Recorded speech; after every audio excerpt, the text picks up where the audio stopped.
De volta com o programa No Mundo do Trabalho, nesse excelente bate-papo aqui com o professor Nicolas Theodorides, acertei de novo. Acertou, agora foi. Falando aí sobre tempo de renovar. Conta um pouco desse livro pra gente, professor. O que a gente pode antecipar lá para o leitor? Vamos lá, Rita. O livro em si, como nós falamos anteriormente, ele é a composição de psicografias escritas no transcurso de um período determinado na casa espírita.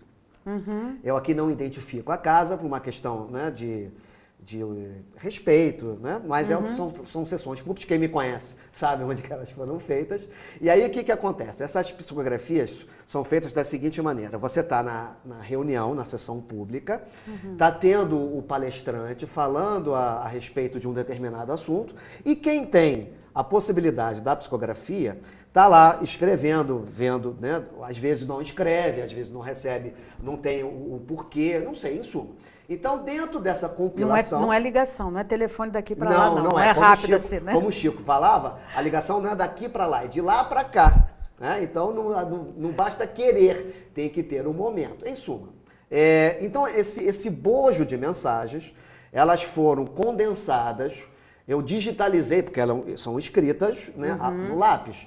Eu as digitalizei todas no computador e fiquei um bom tempo aguardando até poder divulgá-las. O conteúdo delas, de cada psicografia, quem tiver a possibilidade de adquirir o livro, elas perpassam mensagens de cunhos edificantes, ou seja, mensagens a respeito do nosso tempo, mensagens que têm um conteúdo de história, mensagens que têm um conteúdo filosófico. E aí vai uma explanação da questão da psicografia. Eu terminei de ler um livro agora, que se chama... Eu esqueci. Mas, em suma, o que eu quero dizer do livro é a questão do seguinte aspecto. Nada não vem do nada. Então, a pessoa, para psicografar, ela tem que ter um conhecimento prévio. Estudar.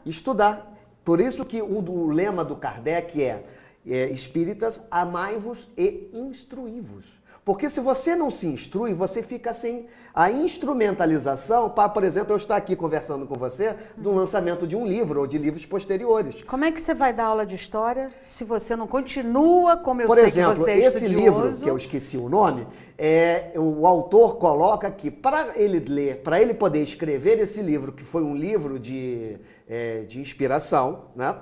Ele teve que ler 2 outros anteriormente para ele poder ter um conhecimento prévio.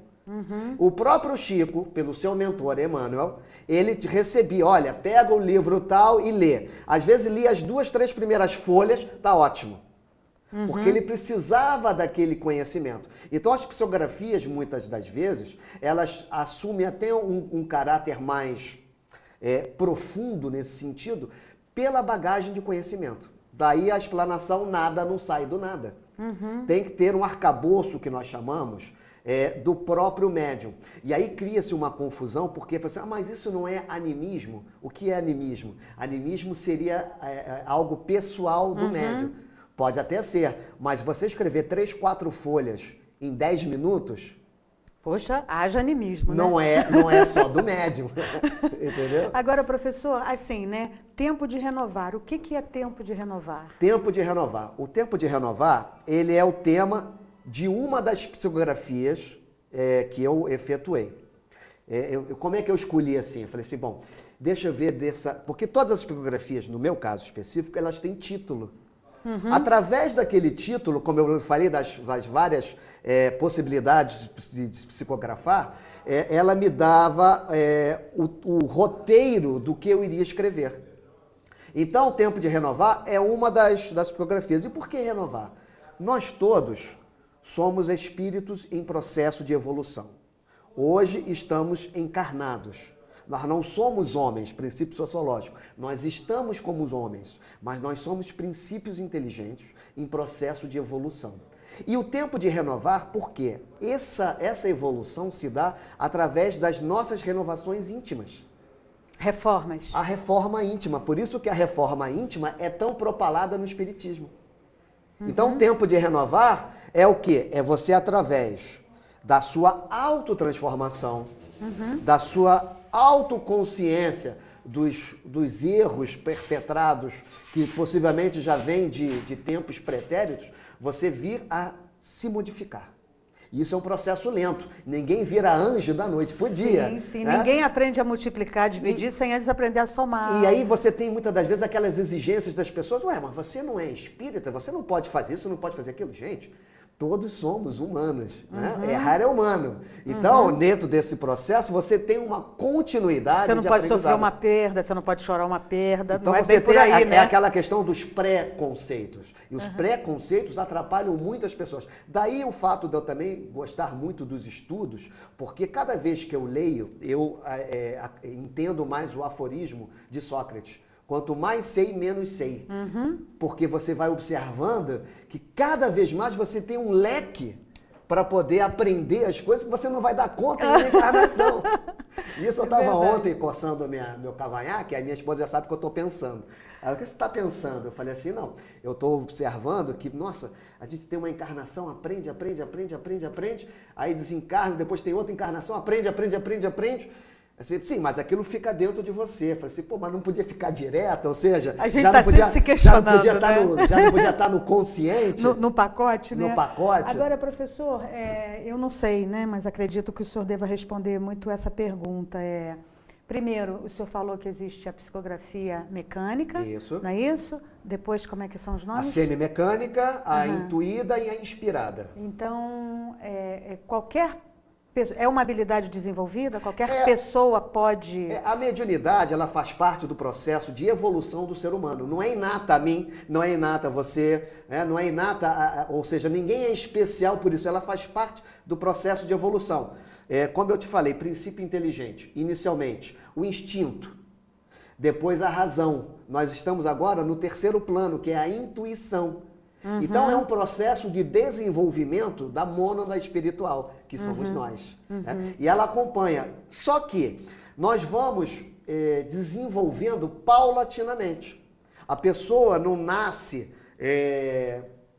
como é que eu diria? Ela é desenvolvida, mas dentro das possibilidades daquela encarnação. Sim. Daquele plano que a pessoa vem. Você vê, por exemplo...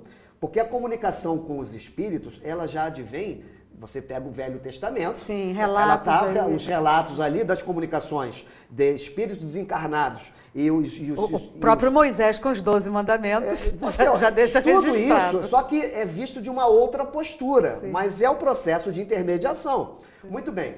E isso é um processo continuado. O Sócrates que eu citei, ele não tinha o seu daimon, que era aquele a que ele ouvia. Esse era o espírito protetor dele, porque daimon, aí nós temos a classificação de demônio, e aí nós entraríamos aqui na história das religiões, que é a minha área de atuação especificamente, que eu gosto muito de falar, e se deixar eu vou falar o programa todo aqui com você. Mas vai voltar outras vezes para falar? Se você me convidar, eu volto sim, com certeza. Então você tem esse processo das psicografias, você tem o processo da casa espírita, mas esses são processos trabalhados, são processos evolutivos. Você vê em pessoas, e nós temos isso no final do século XIX, início do século XX, com a questão do Freud, né? E depois do Jung, que você vai ter a internação de problemas psíquicos em hospícios, muitas das vezes não eram pessoas que tinham problemas de alienação mental, mas sim interferência de espíritos obsessores. Vamos dizer aí que a sintonia estava precisando de alguns ajustes. O que é a sintonia? Você quando liga o rádio, você vai no AM ou no FM, você vai em determinada estação, você está estabelecendo sintonias. Nós temos sintonias com os planos, tanto inferiores como superiores, depende de como você está sintonizado. E essa sintonia, claro, orando, fazendo Orar essa reforma íntima. A grande e dentro premissa. Dessa coisa de sintonia, eu imagino que o professor deve falar assim, pô, dá para receber uma psicografia aí da minha avó? Dá para receber aí do meu marido? A primeira questão que vem é a questão da psicografia advinda de qual exemplo maior? Chico Xavier, obviamente, né? Um grande missionário mineiro, escolhido inclusive a personalidade mineira do século XX, ele tinha um procedimento totalmente diferenciado. Né? Ele tem 412 livros psicografados, eu estou com umzinho. Né? Mas, em suma, a grande vertente dele era uma voltada para o externo. né? Ou seja, voltada para o público que ia em busca de um acalento, né? Em busca de um colo, uma coisa que desse um entendimento, um conforto do doente desencarnado, em suma. No meu caso específico, ou das que eu recebi, pouquíssimas tiveram essa vertente. Por isso que eu coloquei que elas são de cunho edificantes. É você ler e ter uma reflexão. Educacionais. O próprio Kardec era, ou foi, né, antes de ser um codificador, ele era um pedagogo. Daí a codificação. E aí você tem o entendimento da reencarnação. Se você não conseguir fazer o que você veio fazer aqui nessa, você repete de ano. É bem pedagogia mesmo. Pedagogia mesmo. Olha, o lançamento de Tempo de Renovar do professor Nicolas Theodorides é no dia 19 de outubro, às 16 horas, no Shopping Várzea, no Clube Cultural, ali subindo a escada rolante, à sua direita, na livraria do Ivan. A partir das 16 horas estou lá recebendo vocês, vai ter um guaranazinho, vai ter um quitutezinho e os livros para quem quiser adquirir com a minha assinatura. Então, dia 19 de outubro, não deixe de participar. Tempo de Renovar, professor Nicolas Theodorides. Quero deixar aqui mais uma vez o agradecimento, falar dessa alegria de poder estar aqui. Rita, né? Verdadeira. E espero tê-lo em breve, Perfeito. com mais livros, mais novidades, Perfeito. mais reflexões. Ótimo, muito obrigado. Um abraço a todos os telespectadores da TV Cidade e até a próxima.